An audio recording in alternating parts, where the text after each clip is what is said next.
Tout ce qu'on bâtit semble fait pour s'user. Le béton s'effrite, l'acier rouille, les peintures s'écaillent.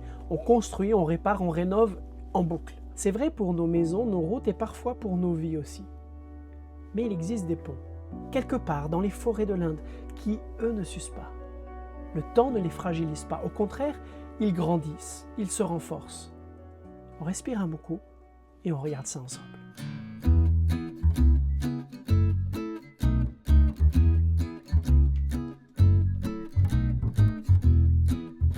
Il existe dans le nord-est de l'Inde un état que l'on appelle Meghalaya. Son nom en sanskrit signifie « la demeure des nuages ». C'est l'un des endroits les plus pluvieux de la planète. Les rivières débordent, les vallées se creusent et la jungle pousse sans relâche. Et pourtant les hommes traversent. Depuis des siècles, ils traversent ces vallées grâce à des ponts que personne n'a construits et que tout le monde a bâtis. Les tribus Khasi et Jainta ont développé une technique que personne ne leur a enseignée dans un livre. Ils ont regardé la forêt. Ils ont observé comment les racines du Ficus elastica, l'arbre à caoutchouc indien, cherchent leur chemin, s'accrochent, s'épaississent avec le temps. Et ils ont eu cette idée étonnante.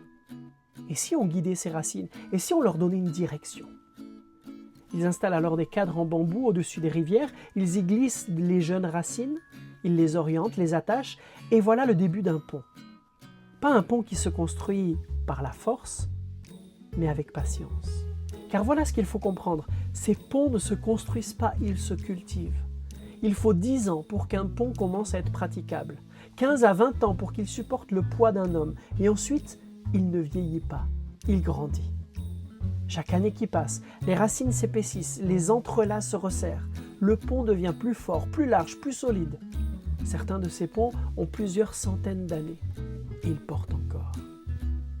Un pont en bois pourri, un pont en métal rouille, un pont en béton s'effrite, mais un pont vivant, il se répare lui-même. Si une racine casse, une autre prend sa place. Si la rivière monte, les racines s'adaptent. Ces ponts ne résistent pas aux éléments, ils vivent avec eux. Et peut-être que c'est ça le secret. Ce qui est vivant et enraciné ne s'effondre pas, il se renforce. Il y a 2000 ans, l'apôtre Paul écrivait à une communauté qui se déchirait, qui se comparait, qui construisait sur des ambitions personnelles.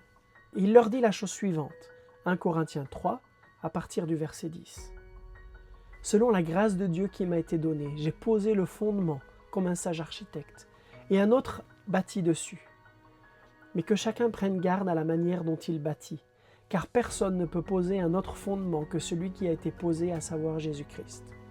Or, si quelqu'un bâtit sur ce fondement avec de l'or, de l'argent, des pierres précieuses, du bois, du foin, du chaume, l'œuvre de chacun sera manifestée, car le jour le fera connaître, parce qu'elle se révélera dans le feu, et le feu éprouvera ce que vaut l'œuvre de chacun. » Paul ne parle pas de matériaux de construction, il parle de la qualité de ce que nous bâtissons avec notre vie.